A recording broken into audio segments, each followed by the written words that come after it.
Okay guys, we got a tree that's leaning pretty good. Gonna put a triple hinge on it and we'll explain that as we go.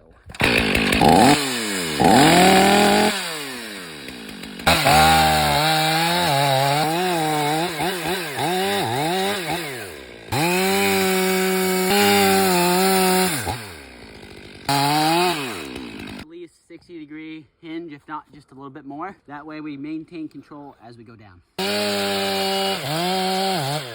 Got rid of this so I could see where my points line up so I can judge how big my triple hinges need to be. Using this to measure my depth, so my triple hinges are only on about half of the diameter of the tree.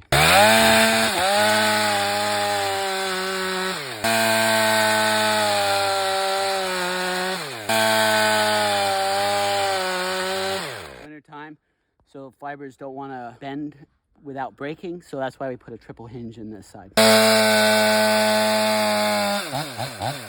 Bored all the way in. I have my desired hinge thickness, and now I'm just gonna go all the way around, finish it off, and the tree's just gonna fall over.